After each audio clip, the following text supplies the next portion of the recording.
na yene broni afumantam so afa kwedi nkomo entia yense ka se ohyenna curfew no amakrom ho sese ameka se no bibia atemu din na yabekwa kohye apomden ho nsemu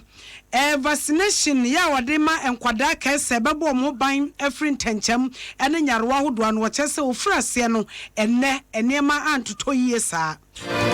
Asianfo bi a wo mo afantetie mu e wo kwame nkromasua no mu efa se de esi ye asase ho plan ene eye nkronkura hodo esiesie so no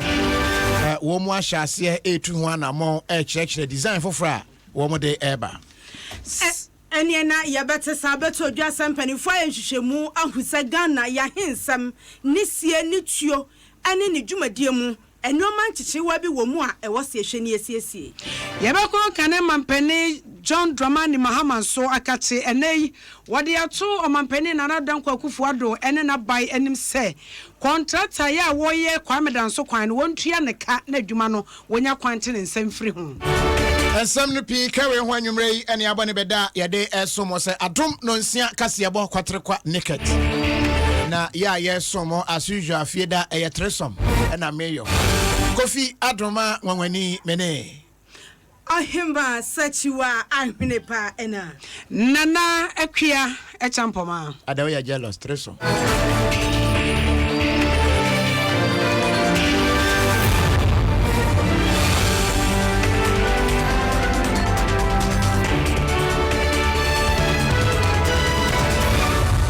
ya shaka Kasiebo na sia na ye free ya yediem jape krom broni afumantam emu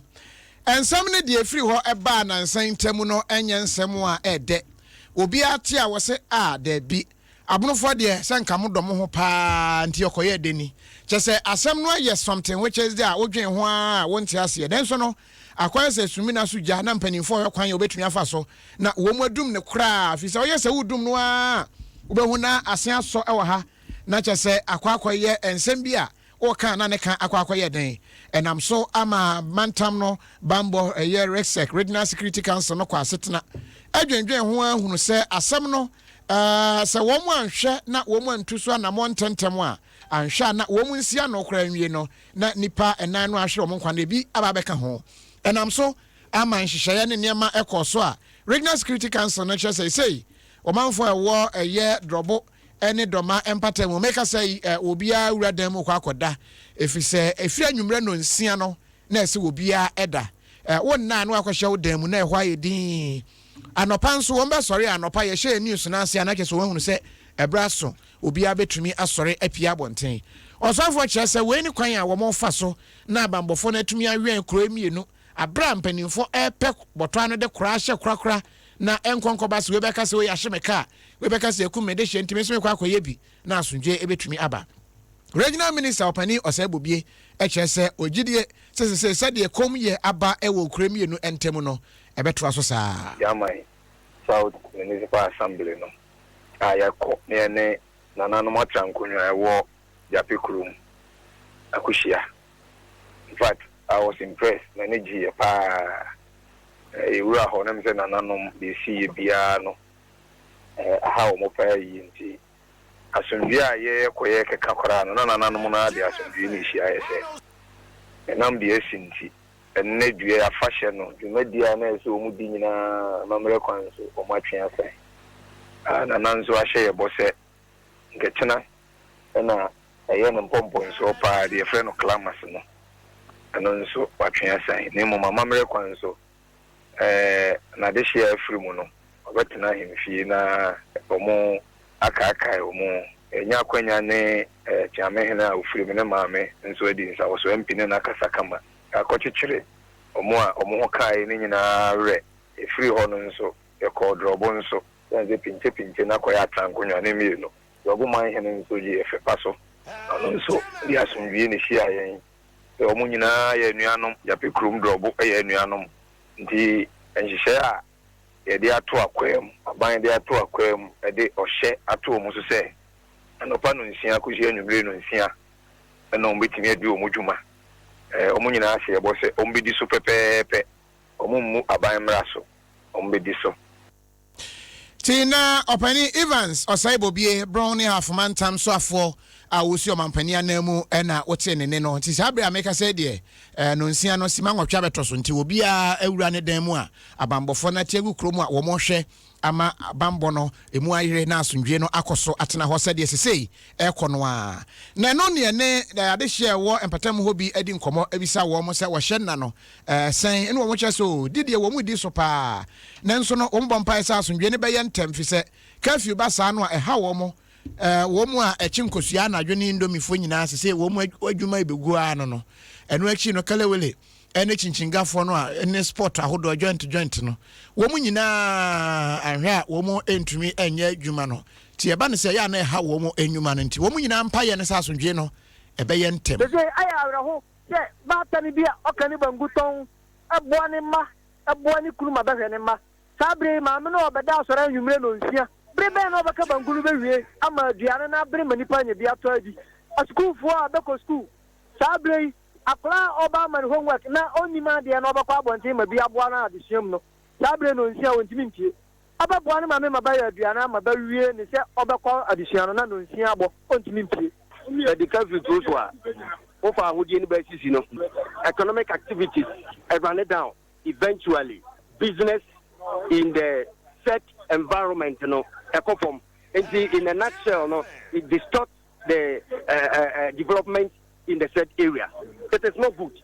Curfew, there's still crowd. When I go fast out to trust and buy any no. Curfew, near and one day, so 1 to 2 Piaraso. Tise say wudru ha ba betwati be nyina baada ti anwumre bia nchikosua bia ntwati kelewelefo be nyina ba kwhye dani ma beda ti asem no nemom menim sa anya mudei no na ye nyina ya bompa ye se obia ebeti ase na asundwe aba fi se wantwi ba ukunu a na ye den na chese eno nsi bibia ho kwan na asundwe na atumi akoso ensantwafo asemi ba ye wo mo eyi asotre to nkra bi eba ye wo mo de enam adwuma ye enti no ebi wo ho a news bi wo ho a mekan a enye ne da ye mi o nenso se be ye na wo bete eni nti ye wade bi afa ne se right to know de esi no na yaka a ye kan ye nhwe se weifa ana weifa nenso nsantwafo ne bi wo ho a enam nkra wo mo toma ne yen me enam so mo yi abambofo asotre o mo dimrika ntem ebesi basabasa no ano no asem wo mo kan ye boa ye no akwa ye se nipa bi anti wo mo ase ene wo mo adwuma wo mo ye amasese ye tata ebi emo ene nti ebegina Kasiebo so asrese nsantwafo ne de wo mo no ebi wo ho asem no de ahunu ano no wo ka enye se ebi a wo we yafa anase wo we yafa ese police ni akasa wo papa di bone kwache no wo ye dan ya obeche no nye se ebi a otan papa nenso no bone no wadi anase ade bi na akoso na ese wo ka ti ebesre penimfo ne ade hye wo japekrom ne drobo si ensantwafo no a wo mu yi ensem no ede ma ne ye no yesrem wo asese ebi bebre no ahya ase efrese ensem no wo mu nya ho amane yesre atako fi kra de woto nkra wo ye adwuma wo Kiss FM woto nkra bi maaye na amasese wo kyerese wo sre ya wo pese wo de chew pa kra ma na nanom fi so no wo ye ho wo de ne wo hu na no wo ka enti sempo na no fom ya wo pa chew the reporting news more Adom radio about Yapeko and Drobo essence no. Now I mean population of a master nanum more Yapeko pursue traditional council nana amwa otu for kwancho tosumi Yapeko man hene one Kasiebo krum hene na pemnante mu ho nyina say story medema more Adom radio no story no enye se bi me drobo ni da bi adwuma na mba ha me beye ani tino setia eba me so no doso ti me famo video so na masere na nam amu Japekrom mante mu ho ana manhina wo ko bia mu e Kasiebo krom ni na se na ko bia se Japekrom bia se bia se enye se bi e bo apayo se ni yesterday na ma Adom radio na Adom FM asei Japekrom ni man da bi da eni mitim sa me me ka no ni post ni free ko bia to se chenchem fa na mi free etire enimi tim se me yesterday bia se koru da mitimi nyebi kura puda mo masre adehia mo san krombo dinya se bi boni bi po ekoso kra ewo report ni mu a mo panche me ya wo ma yi wo frim anya de meka biem da ntino asendie fo mo ahin se no ho no nanum pomacho this year I pay the one punch me can be beam I want the amato abontisum the pomacho say Anenti atakofi chawpa wade man nanom enyina eno no ye besre se esantwafo no wo mu awo those areas no me ma ye adwuma afiri ho abapan bi ho ha sata na me ye report e bankran ampanyifo tumi frem adana ogu brekum ani ma say report be na ade bay enso ya na enya ne de na ye but asem sia nsantwani na adwuma ene se wo be ma omanfo ate me gidi se wo mu yi asotre ntentem no eboa ye ma bia nanka be bia niam bese akwakodu no entumi anse ankwankosio nti sempo obia no efom ye bese na nanom ne ade hye wardrobe ne japekrum se yesremu a munya menka nti se be wie no bo se be se okay ene ye nka ho hwe wo hu ane no nso pinche na akowie bone ti ye besre paso pa ngoma so nye nanumode ne mom ne yeyem asanke de ne ka odene yankwa yanimu o de kan bandia no wadrum poso drobo ho ba mposu kene ye chapekrum nyina mposu kene ye different oni de ani ye deep pa bi mu de ani jiwo faketo keso se hoso ne katapioko no abano mai katapioko ekosi oba wari ode katapioko nko anzo ne bae na o ma me dako o se ase ene de o ma me sebra ya kasa ne de pa ti mum ye nsom na sa wantwu ye de enye yenyai yanto aswe ningo prampramra sebedwani a wono asan ye communications committee wani ehwe nkutahudie ntotoya so awo magana mu wo mu badwa ewo mayimra sebedwom Sam Nat George enane wode atodwa sesa Ghana fo wo sobo ebo obi afa se yese call aye ene internet aye koso ne bo ne ye ba batumu a ene ye wonfa mo Ghana ban sansa Ghana ban na kwakọ hye takra wodwom anunumu a ama na kwakọ dane babedu sampempenso ya wani a wo mo maye ahoden emiade to nkra wo phone so internet any calls nyina aboya no hoba asianhia sapomu nsuo sansa enche bia wode eboa no ba batumu abosumi ba besimi mefe anansam bosumi mu November da edikan sa wo ya call na kane na yete opeso abako na ba be ko be se peso abako ene akire be mienu adan a wo mo se kwa mo fa so ye adwuma eteteto edema Ghana ban VAT ye twaniti aka ne se VAT no NFA NHIL to kakranka eguso a wo motema ene get fund eto no kane ne nanka wo mokane nyina bomte na wo mati obi ade akwakoma no na yase entiti nyina brane ye betete ni se bewie na telecom ana se telco so no ya aboka entina wose wo musane ma wo a wo ye konu tue sansa waban ena achichem sa ekosi senso asempa FM na Sam George edin kiremu ibaye ese aban na ye no wote se we ya nkrankra bi adwuma we mukro munya Ghanafo entinye ya wose wo mubuwa da wo mu na akwakotene kire takra wodwomu ama ene eka eso Ghanafo ne ba betua ewo ekọ ho ajekum ti asimpo wo ye sama no obedru samampom de ete ho dada ye tuampo ye ntimi ntua na ene ebi ba beguso Sam George nkiremu ni you can't do anything about this is government policy of be ebisa say adena committee of communications no come with them some of my colleagues have responded by saying say I'm buying them. It would never have come before us anyway because this was announced in the budget. When the government makes budget statements, it doesn't go to a committee. It was a cabinet decision. But you see, my pain is that this government has its priorities wrong. If you are looking at the communication sector, we are overtaxing that sector, and if we are not careful, we will kill the telecoms companies because the taxation in there is too much. Already you have 6% communication service tax. Apart from that, we saw another 5% stabilization levy. Who they are two almost. So again, one more revenue 1%. One more year at the amount applying through NCA. Again, one more another 1%. Now one more the amount applying through GIFEC. Now we send the 5% a couple almost. So you expect them to absorb it. They can't. They will pass it on to the consumer. It's yes nasa auto credits nasa yatumua meni wania wamude credits na ma unatem eye waban enemi a omomene ama ene womu pubigu so no na sadia baye beti telecoms and ase telcos no womu ka womu bo eni ntumu foforo e baye asinti eye ankasa me editor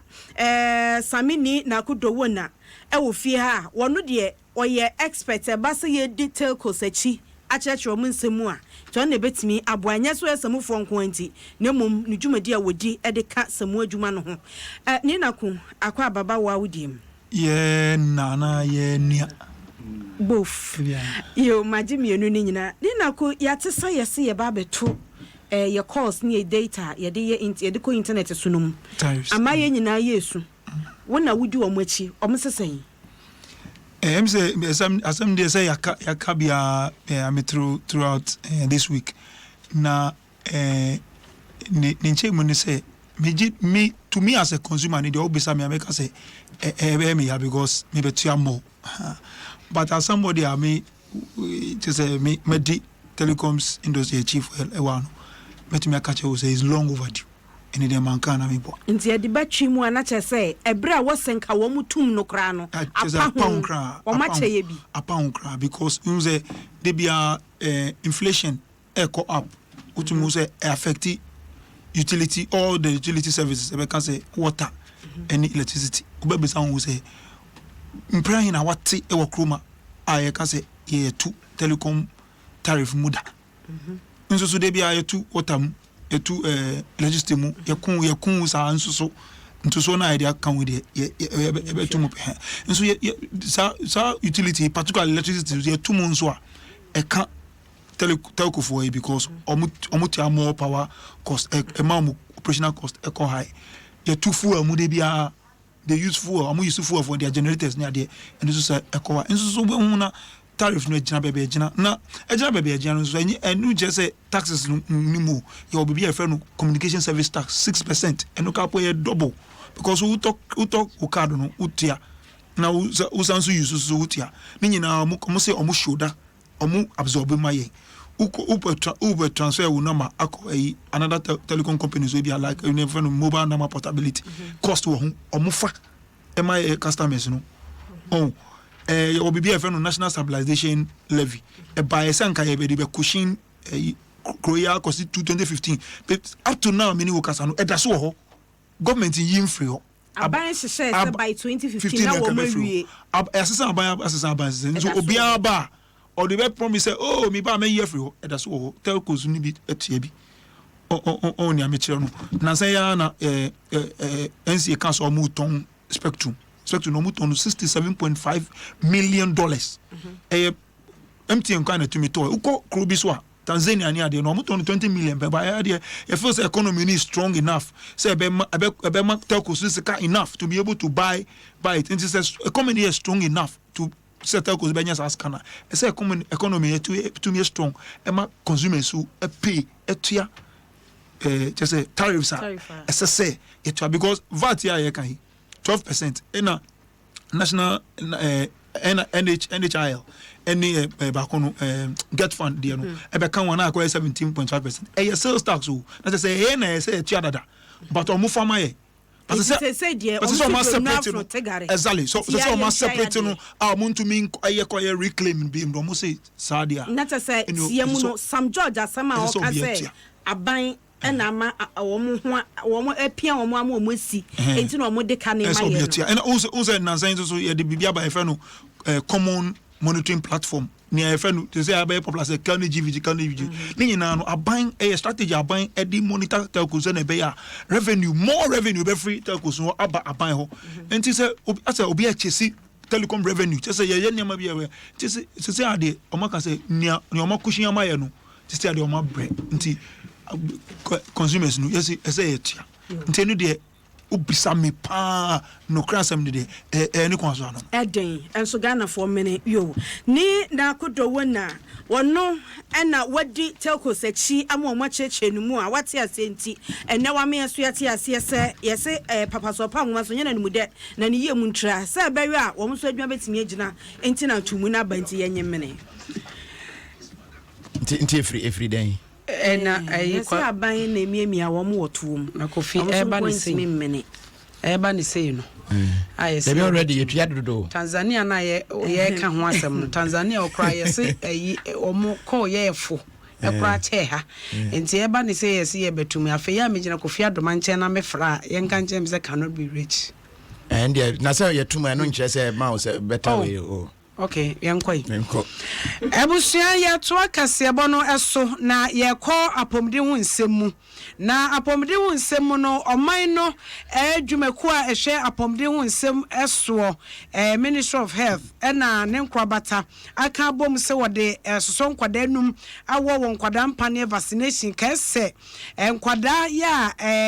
onyini eduru akiri baabi a entenchem ene nyaroa hodo bi ekeka wo mo no ne nyina obefri emofrase sabrim na wayi efri wo mo so enu nti wa free sa dwumadie ase na emu na pani a wono na wo hye community health nurses eso association no wono na wodanom mame Esther Banfo tutu anamo se ne won kwai na baabie ne wo mo de sa dwumadie no kopieye ningo prampram ene agbugloshi wo enkran sei won kodi akire nkwe se dwumadie no ekosai na di okodi akire no okobisebisemu ne kopie mu sem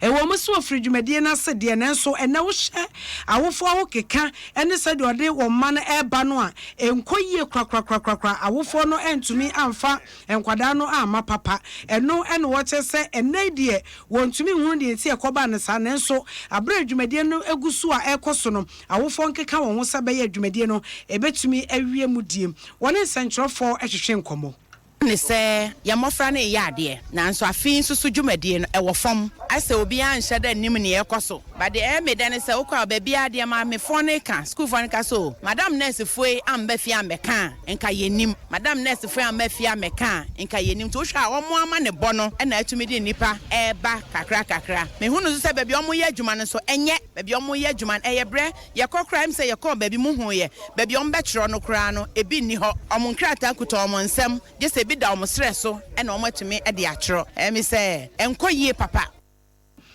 President Edema Community Health Nurses Association of Ghana Mame Esther Banfo ena otese wakasa no neno echi no ena community nurses a womo ena dwumadie na nkasa hye wo nsa womo die no womo so ede ayemhyehye asre aban ese awofo se womo modin asebe ya wode nkwada no ebeba ama womo timidi enuro no ama nkwada no sebe ye betumi abo mo ban afri dache enyarewa ahodo eho the America chomo ni say panie na ye wo no enye panie bia geka ya sorry say ye ba be wo ba ye hu say yare bia eku omo se wan hwa akora ni benya otitis media na se nani be fra ebetumi ekunu so na ebetumi so aye na akrepo no isre omo se omo nchai se omo de nkola ni beba because woman nkola ni dro na ebe ma ni immune system no aye very strong. Well, how need there be sometimes no say need logistics aye di be ejuma no at times ni yenya up to now nyama bi ti say BP apparatus a ye di ye Kofi instra no ye ni bia ye di ejuma ene a wuti ye anesefo a wode enuro esoso nkwada num ewo nkwada ne pane na womode womade srede akọ ama aban no na sa dwumadie a wo frase enanu wukuade eyire so ahwebe enkonko pem adwada wo ye ban 22nd na dwumadie no wode ne nyina eba na wieye Yetra Kasiebo no eso ade akye anopa yi a omanfo kɔwe tilapia na omu bisa sɛ we na efrihi ne nyina na sɛ nura na hye ase ne nam ye sa atrenchembre mu aboafo na admufo ene environmental ene national security fo aka ho abomu a wɔde wani akye mu awasutware ne nyina na sɛ wo mu ate sɛ teacher pia dodo na aka ne tilapia ya yesi teacher pia wo manfo ahye ase akyese ne yesi mo ano se ya wo mo pane eboni o se dro bi na akogu bia wo mo wo no se sen ono mu wu sa enti amampanifo de wani akye wona eba na yesi wo asemi ye pese ati ase yi eni nti prince Osasiedu aka Odomos okako piem wasutware a onam kwan so oba ne ni nkomo kakra ne yenhwe se de etie company ko a na wo mo ye samway tibia mu ne niema te sen prince ya makwaba ejo so Kofi ukodu ho no de na muhunu ye emmoa no de na ato wo poten yo ye kodu ho ne de Kofi ansa ne ye kodu eye Fiagin food production company omo a enya ne ntie se omo tilapia omo nya na ewuwu no yedi kan ko Malika company limited omo so enya tilapia ibi na ye kodu ho ne hu se tilapia wo ho no na omo ni na wa hodia ne ye feedium na mpenifo kire se na se mu ni na mu wo nsuo eso It is a poison, and I will soon nama tilapia ne wuwa. Ebani sena farmer yedi kamba hoidie, omodia die enwuye. It's an impany for a war to train command a few on your back. Chinese company, no, I a friend of Fiajin Company Limited. Omono Munyan tilapia yan it says Omoon. Now you bedu on you who say tilapia wonin and pane wo honina a bon can. The no environment Kofi enjoy you Kramianga Sami the menu here. Now we have sent a hot now keep you on it grab by baby a dick and the now dear. A try ye. The no nominate not more coordinator, Greater Accra, Echon Common Archibald Kwabena. And I'm besides opening Uya and Kofu environment here. And in the to told you say poison at the now, Uya Dena Becca. Also, oh. Environment in a crowd, master say, almost max the Koye cry. It's an Imaniano, almost shut it down company. No, send a company neighbor to 2 year my year. Aside that, no, almost sign a investigation, as I say, and Namuna a Wuyan, a dear and a Cuomo. Now, you're signing a song at 2 former honor, and Tia saying, and he say, Akoban is say, Chinese food, I import to a tilapia be a free baby. And about Abenya, and no more Babanya and environmental changes. No, I say, so no changes. I can't buy an amatilapia, a woo. Prince, not just tilapia, no, or my boga, and your own bagan or Muntri Ghana, where that until my Benjamin said changes never will soon Kakran and a moment in the because the moon in a more in Swanishuna say be more dear and almost near. A bunny send a more dear and more near, almost na poison kuna efensu ni man e say omo nchemu onzu nka wo so omo so de no nsu ni yedai poison it mi kom etim penifo chese enimanimu ya 2 weeks omo ko ye nhwehwemu na omo de abetu dwa de etimi kom ma enimanimu ya de se ne omo na airport o anema enkoye no omo shut down company. Okay, nti enye hu bi a aba system no so mo obi anwe tilapia na emom we ne ye ekuo ba ko bi womo tilapia no womo nya Ghana fo mbeduru ha no ye weda na kum womo ana se hwehwemu ahyase. Okay, yada sipi Prince Osu asiedu eninti unya tilapia weekend ya betumi awe ahyase trende sa se na tilapia se ya wo mo pane ya de boni bia ba tilapia mu ori abewu ya se unya tilapia teacher apia odi unya na awe no correct pa na ni bonkum ni se ya na enye bad kwa na tiko no fine pa ni bonku na ya track Kasiebo no aso a ebi ka ne kibi nanso di no ankasa ye chebi udu chebi a de tia ne se asuafo a wo mo quantity mu e wakwa men commercial point mu a wo mo nim kwan ye fa so eye drawing be hunu wo mo aye architecture ye ne department a wo mo KNUST ana chechefo lecturers wo hobi aka wo mo abom 94 third year students a wo mo hye da asua any lecturers makoma nwotwe wo mo aka bom a ene chebi akwadum sikan ne area ho nyina no be ya na duni ene wo mo akwa investigation ya hunu say ho plan no sade atie no wo mo sachira ba ya nke be ma ho aye fe pa tie say wo mo di new plan ene wo mo de ba be ya adwuma na pani a wona coordinator undergraduate program senior lecturer Dr. Daniel Dua ene wo cha say o sa project be boa pa fi se be ma udu chebia be ya chebia na no mba ye bo sa na asesa kura ohwe omapan ohwe omadan ohwe omo history ohwe omo culture ohwe sa anyoma na nyina na ye tintim e won krata so na afre ye bisa kromafo no ne ahemfo ne mpanyifo assembly fo ne nyina omo vision amboso mo hu omo ne so adi ho amboso mo hu efa afia edidada omanim no na ye gina sa nyina so ne yenso yenim die kakra ye wo no na ya keka bomu so far no ya collective baseline data ne nyina awie enti ne emre kakra wo yenim afi na ye ba be sha sia hwese scenarios ben na ye pese ye model ede masa krono na ye ni so ade hunu no de anke ye hwese se nipa no enyini efi be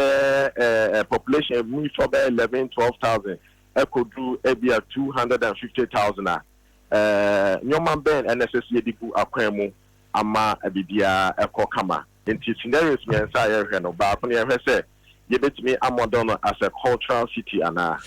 eti na ho ansam eno no na no na pani a oye municipal coordinator ema eye assembly no Akua South Municipal Assembly ya maame Vera Kufumante and watch say oh her eyes have collect na ni agyepa sa redesign na niema ti say ba beba na beboa mampuntuo omanfo ba ho a wo mo ani ebeje say krumu ha yefe ya pese ya kire Ghana fo nyina secondary city program no there are so many requirements as I say yetimi ewo ansana yetimi ayeniye because one of them they say you a good plan of the city but you need you say that any reliable one so we don't acquire to address there then the development the brace so akoso we be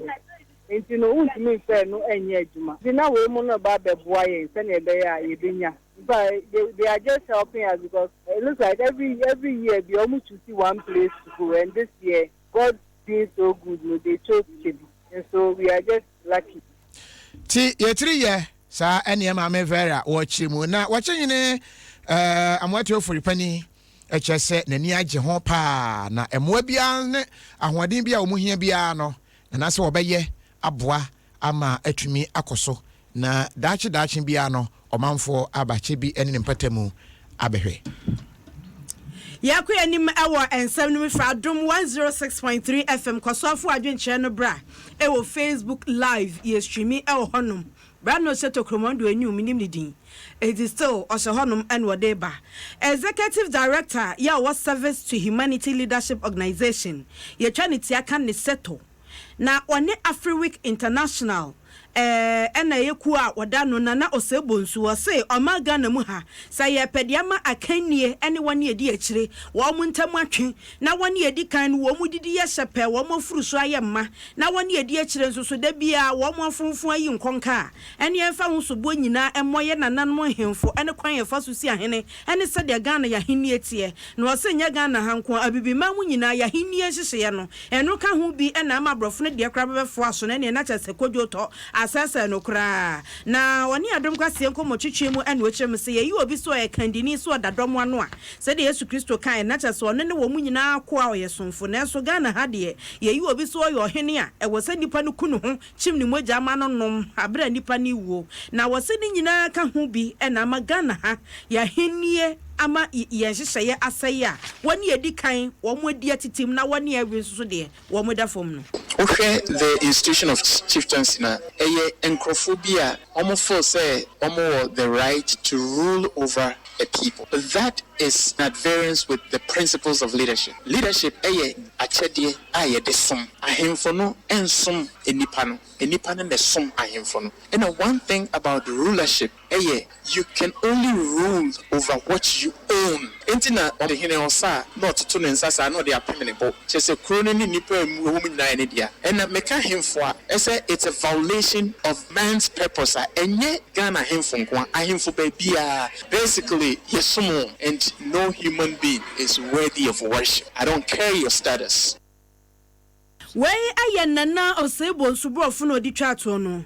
on that settle any Africa no say womu eye ncheche adwumadie bi womu de enansa na eyo womu yo bi ewon kran ombeko kumase akokofo dua na woni a wombe mo ho kwan ahia titru ne emabunu ba no dafo a womu osambotemu ho no wonu onhia na wache om kwa befa so adidom animu a wonkonkoye ho owura enna womu ano na mum wona beye emu akoa osomfo sade beye abahu se ye eye meman na meman ensusu nimme.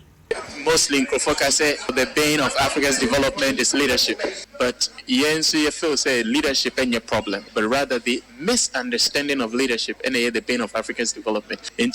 this summit in Kuala the basic and major principles of leadership.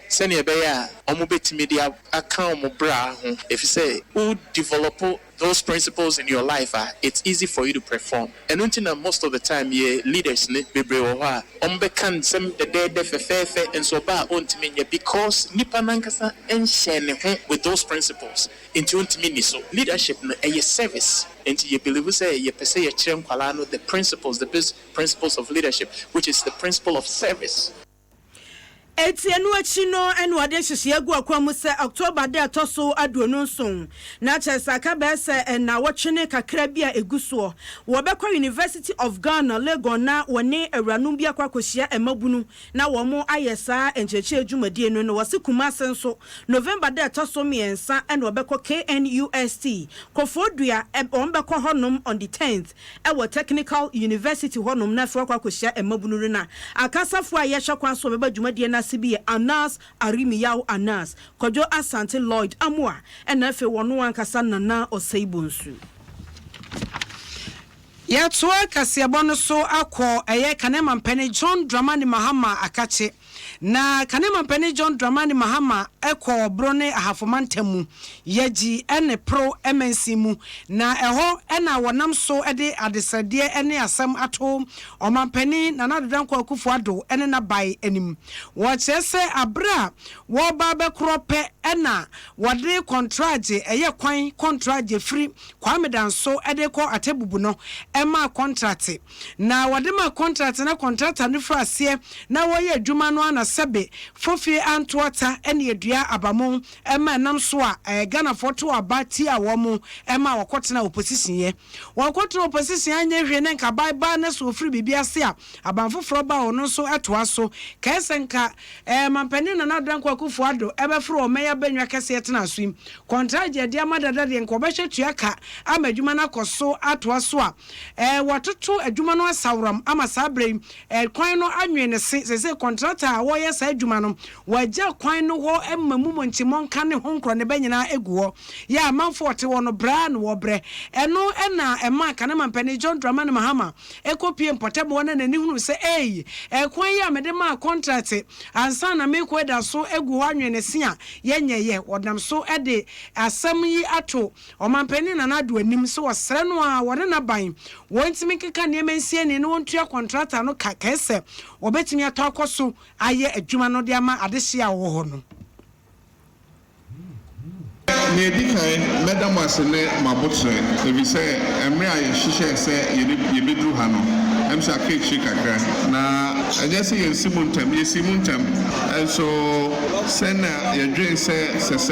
kwamida so kwan no beye no na eche se asay chance enti emre a yede to so se yede bedru kagidi asamba no na eche se yekoba ye no yakechi na minim se anka ye ne wa aban mu anka sa kwa no ye wie ye ache ezu enti yesre aban se ontua contractor no na on toa so ene adwuma no wie na se wetimi wie a em se nyame adom bia ye besa aba MDC ye besa aba be Kanema Mpene John Dramani Mahama ena wote so kasa hye adehye ne bose kwan no sempo entumi anwe ye ama wo ma wonum so ntwape na enche bia obesa ba na obetoa so e de akogu ama wonum Adom 106.3 FM anwumra no nsia Kasiebo no ane eguso na enche bekwa asantemantam nsam no pii wo ho a ye de be ma ho emma no kyerese mema ya ma mo pressure dodo ye de ho ensem ebeto anim wo mo kyerese na wo fon wan na so nte kakra wo ye tuntum na umpo ho kakra na emema no so se o pesa de wo pen no wo pesa o ye o pepepe na kesen ko etmenya ni taste ti se no ye bedi ho nkomo ewo Kasiebo yi emu total wo mo at the Troxy Club at the aba de tene se ukoto fuel ewo se petrol na se diesel na se ni nuanom nyina bi ewo total filling station e ma sticker ni they are farm taxi nechi ni ama card bia obetumi dia to fuel e fa ni total card wo di sika gu so brebia na de to fuel no to a unya fuel ni bebre chen se wo de usika nkasa kwa koto ti wa otwi Mahama Kambu aboso kan macho praja aboboya long distance tricycle mo DP amode amano bowura total filling station bia na kwajibi fuel no kwajene 10 cowbell in the sky cowbell say what the man for to for wiem sa 2% to for wiem ni bia ententem koso a na fa ho ehyemu na tie biribi abonse ho a na yebisa questions kakra na fe yatumi ama wayi ya no a na kese o ka ho ebinti hot balloon no experience no eguso den yani Ministry of Tourism and aka bomu a yeguso ede eba eni nti se yadwa fam se Adom fam de akoso aneti obunsa ho ebisa questions na kese onso odamu ebi October ye Greater Accra cowbell in the sky yenamwiem sa yenko na we ofori amanfo ho in short studio enwo na manebo kire se osofo ohwe sikasem ho nsem so man gan nemu wakọ ene apamfa kwakohia adwenwen ho se wo betumi ahwe aban akọ ho sika ho kontabu ntententententententen na wo mu atu ho anamo san hwemu a wo mo call ye 2019 to 2022 budget no ho nsem ne tese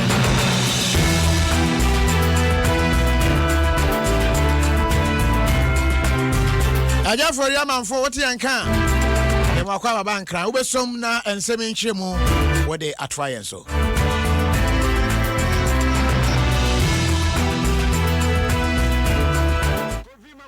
Shataware ni masom ewa santimante mo nkro kumase ha insha 104.5 crossover jumadi enches mprempre matretwe mo amede eba basu media mejeso eye obi desie ofuri amafra me shansam na sia na me shase de fie akwa mo bon sensem ye na dai ene era ken ofuri ata oni osofo na hwesi kasam so be piem ewa santimante mo nkro kumase ni nyina ne se oba na oba be hia Ghana adehia so kumase na afi na ene budget 2019-2022 budget ye de badi Ghana ene akwa mo sika ye de bobo ye ho bra no so no yesi hu bre kutire ahwe babia betumi akona bibia so tumi akwankan na nkonkoba se miribia mpanyinfo be hwe mu dem na fe no budget from de baba tudwa enti ye de wo mu tigu monte so chese ba kumase a ni nyina ne so mo ne mpanyinfo na fe twotwo na ntini empo wo mu a wo kumase ankasan betrase adwene kwan ye be fa so a budget ne so bibia betumi akwankan wo hom enam so bia magana de hye akopie mu wan mo ye leda wo mo to nkate ne ho sensem de atudwa chem se niema de ebi ha mo pa 150 no say MB before buy the 750 million where the extra buy no say buy no enti moyen na yenso to leaders no wo mu say yen na so mo nchia yen ne yen kan ye haw enso nchira wo no ene sade a ye dwuma nyina ye ba buy no disabled for persons with disabilities in the country no o mu nyina se o mo ho chira mo pa o mu sika de feeding kola no centers no den obekọ Jachi training center for persons with disability o mo ho chira Mampon school for the deaf enti o mu sika sem no wo form ye pesa no quota na wa located for such facilities no on fa bin kan ho lentimi so enkura no yerio because o mo bre ye ko fanka teni free waga e be ba be si ha 6.5 e be 7 million sanso ye dua no e ma yimu a enkanka tia no bo enti bi nru sa ni sa ni ntino amanka tia bo aye den enkanka tia so eye enso nkatia no ye nua bi we ye ma yimu Arizbama wana kopie mu odwumade na sibi no mo so de o madwen kire voice kasemu a eleze na ho ato apeno e de atudwa no na bere o kasa wie no e na yewraken ofori ata wono e osofo a wona ewezi kasemu de twede tudwa chem so wo mo koma komantom ese se na nkasa de enuano wo sam no o mu si ubri kutire imported aduane $2.4 billion a year. It's really beginning to think about not only more $400 million, not poultry, another 200, not maize. It's a year. Economy, into necessary stabilizing. Now you're strong banks. Now this you can share. Now it's me idea because $2.4 billion every year. The NPBS as a year. Regional Minister Kumasi Ashanti is important for many reasons because it demonstrates really the enterprise of the Ghanaian. Odibeti ni ken Iraken oforiata wono ene yo sofo a one wesi kasem so ewo my game na this mama yemfis kasem to train avenue mo nwura mu a wonim say ne day na chance ne ajebu wajani nya bedru ye eye Lawe FM high school debate ne dan chance bibia ba na wie ye a ene ne chance ni wa pan ni adaje ewo ye Christian Service University ne chance ewu kohwese ne dom wo ho ne se ne nkrofo bodom pim ho a ne chance yade bia ne ni jesem pan na dwumade ne chance ene Amforce Senior School one tapa Senior School di boni ene ajaje me ko wi ase no Amforce Senior School no ACHEAMPOMAA Senior School wo maburo mfum fram ama prempram no kasa die Tapa Senior School ato so nan ena afene Amforce Senior School no so no eto so miensa na ekowie ne jese wo so poku are Senior School na fetie ama se so di boni na fe hwe babi so a ene ma be kogu na ekowie ase no o pani be hwe e jese debate na de ne da so ne jese wo mo twentwene ho ene se hwe o my gana mu a empanyinfu adi animu ya o mo na ahwe ma ne ma trap pia se ne ma nkoso ye ena tie ama se o mo di atubia chem se no kora pa no poku are so de o mo di atubia chem so wonya no kora na won sensem ena mprempe na ba na wie no ne jese tie ama so o mo di nkoni pa e jese wo wese ne ma ekone dia ene aban panyinfo no a ena ama ne ma se ekosuro no de anti debate no se ne sifa ko so tie ama e ma na kasa no wo wese na o manoa wo na fe debate no gusu koso na o ne yanika The chair, the winner-takes-all attitude of our leaders denies the nation the brains and experience that could cause significant national development. If not leadership who adopts this winner-takes-all attitude, who else do our opponents expect us to blame? The victims? Tell you the chair, our political leaders are just too partisan. The chair, why will government abandon projects started by previous governments simply because they never started them? Why was the 1,000-bed maternity and pediatric block of the Comfort-Notri Teaching Hospital started in 1974, abandoned by all governments in power until 2017, when pregnant women and even mothers and their newly born babies slept on the cold floor and were bitten by mosquitoes? The corruption of our leadership is responsible for the slow pace of national development. And the ma omudi nkonim eya few and just made an addition kran yedi kan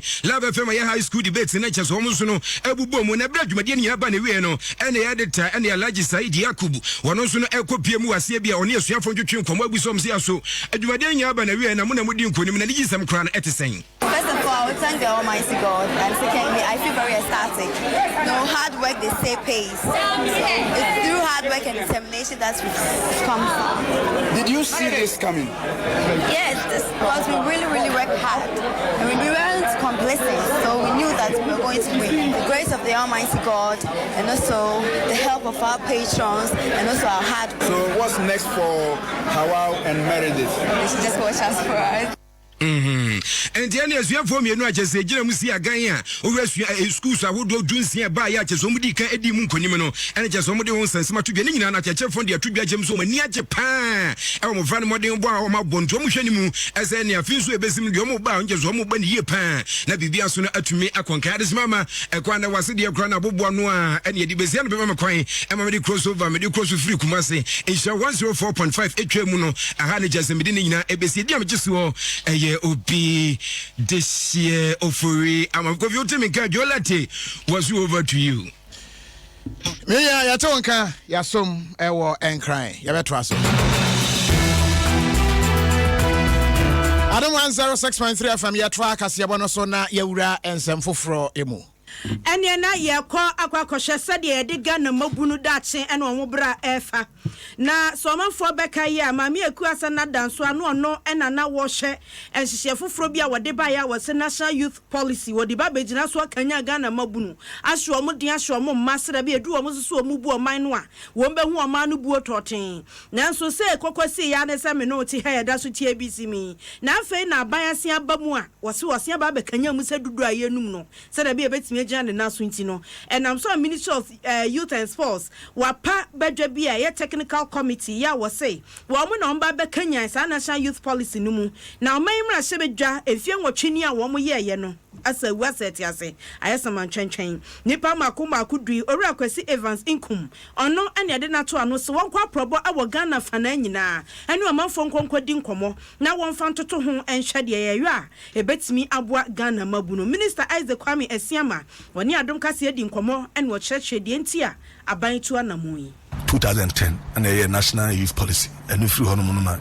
yes national youth act na 2010 yes national youth policy no osha emre abakra ben fie be se bia nwotwini enti ne fata se sakrem emra no se ka se mfinum bia na se mfiensia ko bia no ye be review na yetimi emma no beboa na ye ka se asetrem ene debi kanko omuhwem se de be ya enema bi se yanguma sua omo asetrem apomuden kwa fa so betanya enuma ama mabunu population nankasa na dodo na ye mabunu enti yetimi chichire mabunu yi na ya menhye pa debi kanko no omane be ya mai enyese bia omukota wieke omunko mabunu ankasa ho na omadwen nankasa no muntie mabunu ohyehyɛ ne ye enti yepese omankasa nkasa na edi impulse be ba be boa Uganda for omunim die na ewo youth development omunene ya assemble omno na yese omunko na omunko boa na nyehyehyɛ pa na yenya national youth policy that can stand the test of time.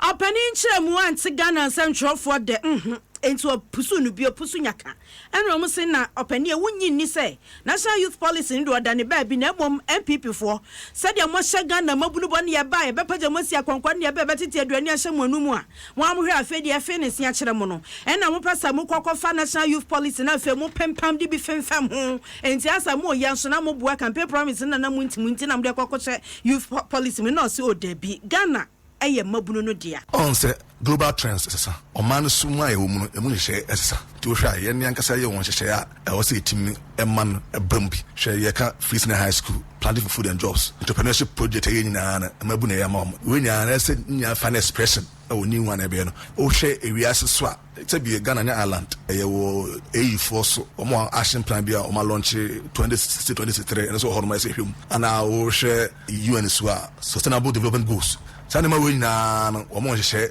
Emma youth na no ya ko Kigali o mo African Youth Connect o mo so hye bi a o mpese mo de boa na ye de mabunu puntu no so koso enti ye wo ene na be intervention be aba e se ni nya na fine tune back together na one blueprint ya enu achi dwamchani edema committee Yera Evans nkum wade atodwa se Adom Kasientiema ense Ghana for se won be ba wabobua no potembe bia wo won be ye bi town hall meetings e bi so be forum na waje maburu no ayeye dwumade na ma wo na dwenkyere na afi wakwa national youth policy no mu de ari ne enyi mfirim de ani ansan fa bi nka ho de ani anhya ne ma na aboa ya twa Kasiebo no so ya to Kasiebo no so ye ko emema ene ema entem na sese Ghana ma kire se emema ne due bododo wo ha dwen emema ne tete wo etu wo mani adan ya emeisi na nsen emema aba wonya kofa no to ho so se pa ebi amba ho musuo ne kwa ba ko anase bomusuo na koye kese kakra bemei afrodi na no besi ho mempa oba oso mempa oba wo yetuntum mempa oba ye kokko mempa oba ne na tietia mempa oba woni tuo na wei na ye bisa se na ede ekra na etete mema no sa na ma no so ye obi ka mema ni dua bu na sese de omusi etututu ye ni padua ho pese ye sesa free ye te biam ekofa te bia foforo no e ya de ha dwen pa so mema no mu di mane se oba we woni tu na we woni kokko me ko oba we kokko me ko oba we se me ni nti a omo yesa yakupo mbo yen na de odi man na wose so ko oba na so ko no ho de wo ne ho na wose we ni ji wo pe ne nti na wo kwai yo se oba na bia wo ni ope what you say bi pe no fo e bi pe etuo obi so ha o hwe no ene se kan kete kan so nyame abode no boy ni nyina no o he no se ye me madam fo de so pe oba o ye ko so kopo na no so na wonderful no wakati ni tinu sinika front on the pen one no opekwa no adi ane ma no bebre so kase to no kro ebi ni wo ba no anko age woni su me say ma no na cheche no me ma no bo ni to wo kra ni no fo me penofo a me pajanam de meti asase ahometo enna ma no be so se yesu obi ka ye ni anim ma papa mema ne nim ema ye pe enti se ye hwehwe dodo afrim ho anye saa wo tomre bia wati mu se ade no de ya da ne shapeless enti wo so ba ne saa wo teten no so endu mu ne nkita o mu ye nye mema ne yesem ne ma na aba na o mu hunu o mu kura wo ba de wu kura o mu kama na bia wu kunu hu ana neje okay de mema bi saa no me kan se ema pe because oba bia no onyini ontena one stage so that say the time I be hunu an ho fe no onyini dru ba bia we say obesisa so nto ya mema ese se otiri mu se oba bia obepe ne bia ne dru ba bia obesisa e na se de ti bia so ba bia wa fa no bia so bi so ho fe chen no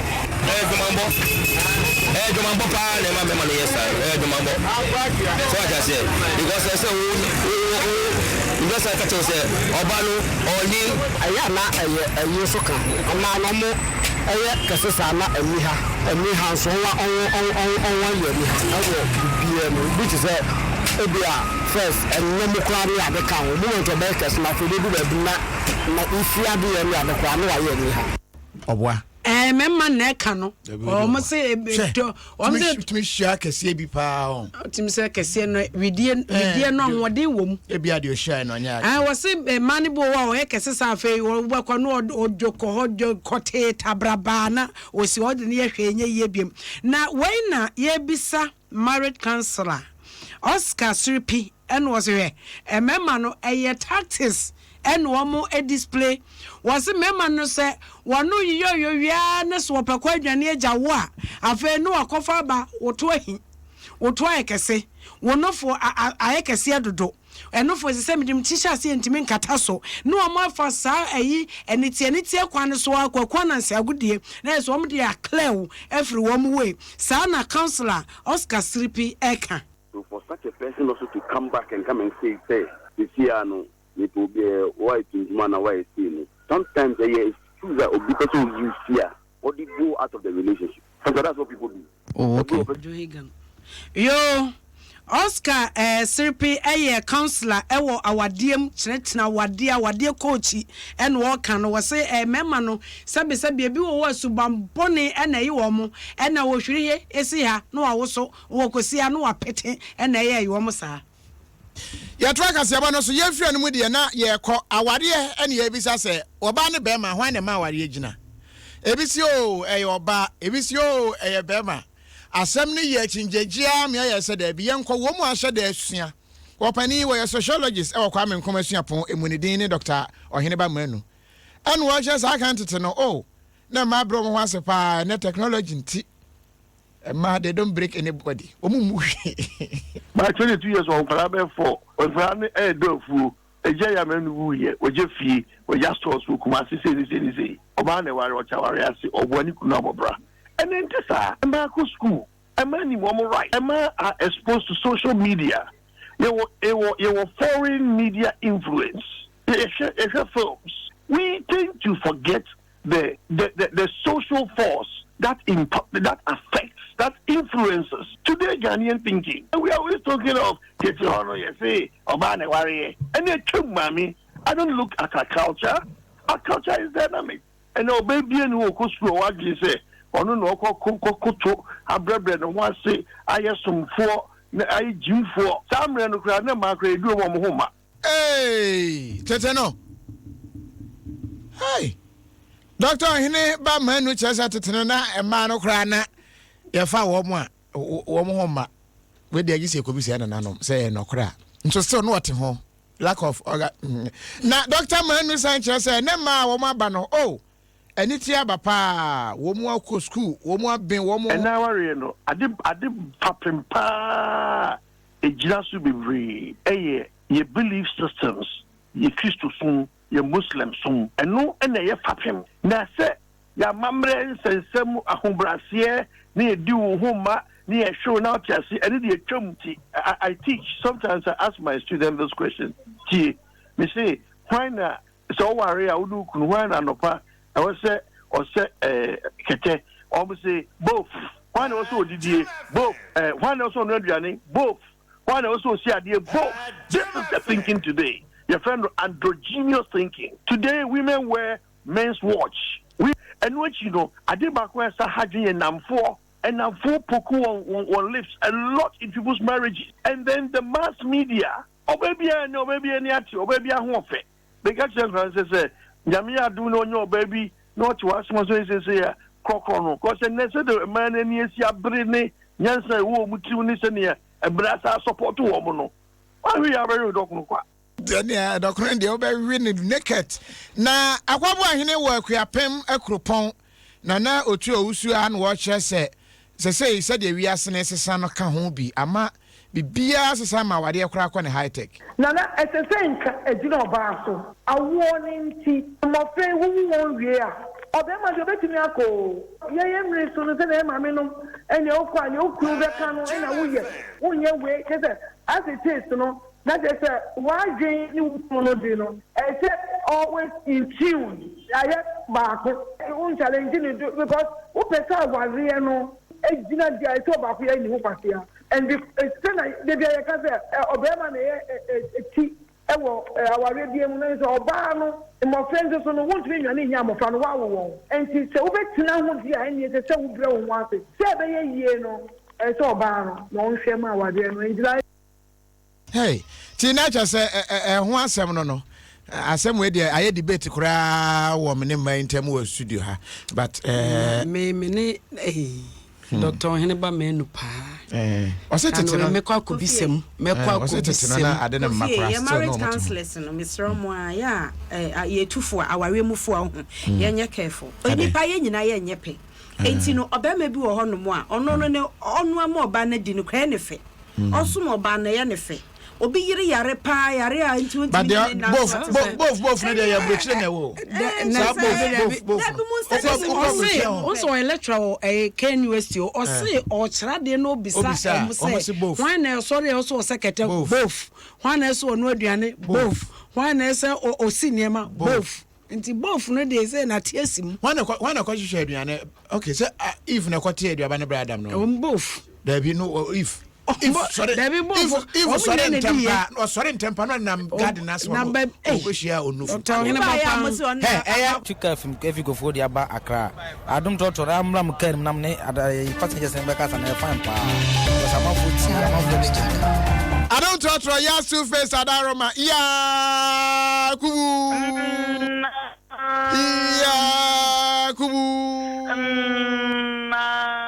I don't know any jet so correct. But I'm a dear big girl. That's what the American for our retire and say, be our real good in our partner, say, Maswa. But I remember, dear, our Rebegina, aging our basso. If you say, be our barnay, and I say, good to sway in our basso. Be our barnay, if he had the be our barnay, and Tino said, or barna share. Our real amana and CPR. Our real bet me a good to our never good in our barnes. But you feel me, but you feel me, Mr. Kakam walk on a man, the normal Moya Coco and a Tumuno. No quarry, Yago, Ubia, or the open. But I remember the American Coco and I know some for pa. Pretty money to Coco, no for money to pa. Oh, I just a process.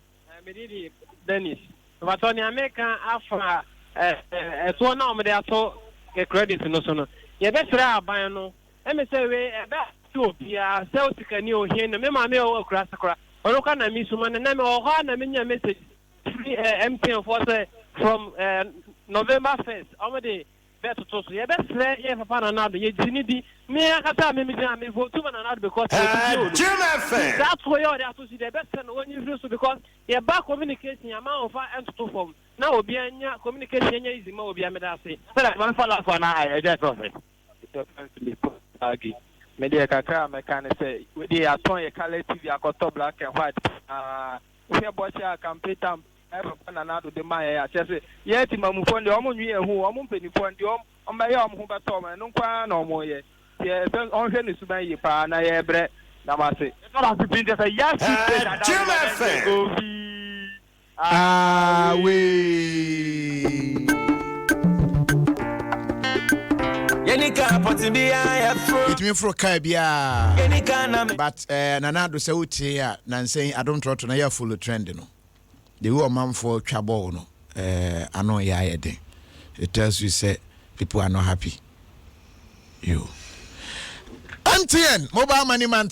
you want to dial star 120 hash and watch your points. And one, no, because when I use mobile money, no, na build the points, then you are Chadia Hudopi. Now, Nokia, Android, papa, wait to me, you should be a button so strong.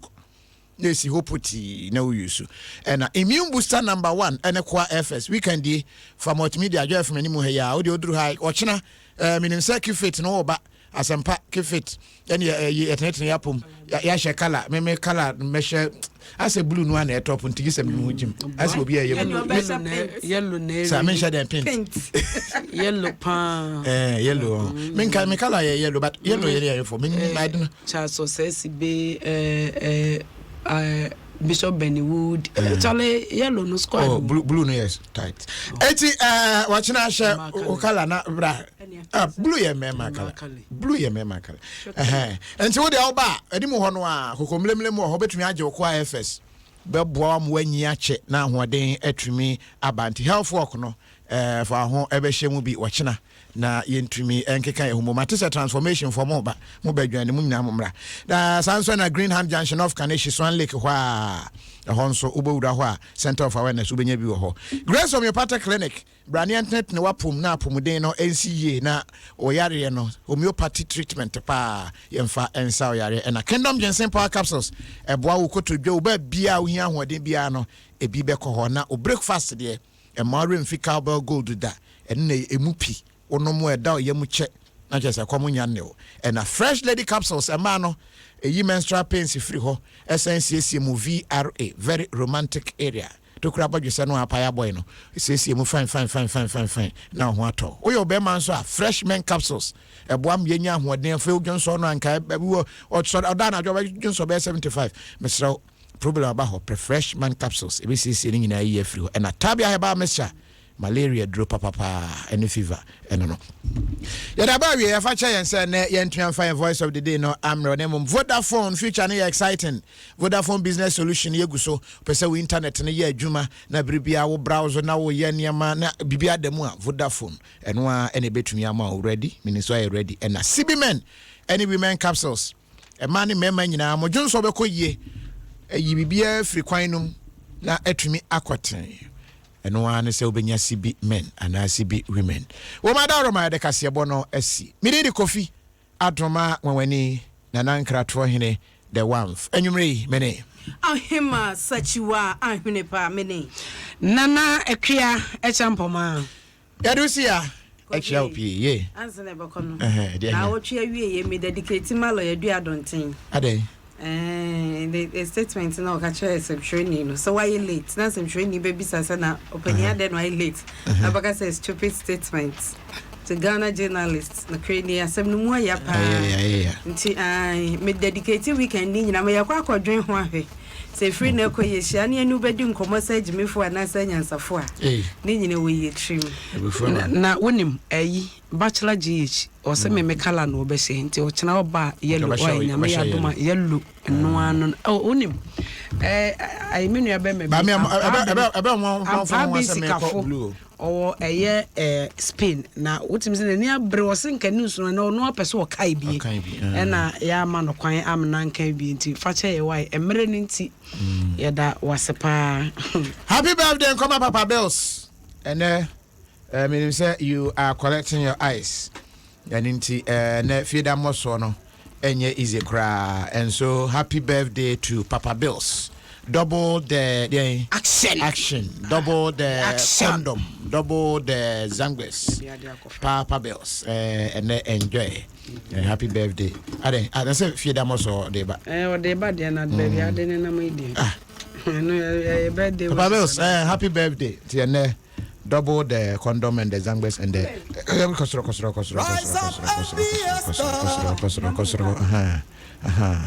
This way, dear, data some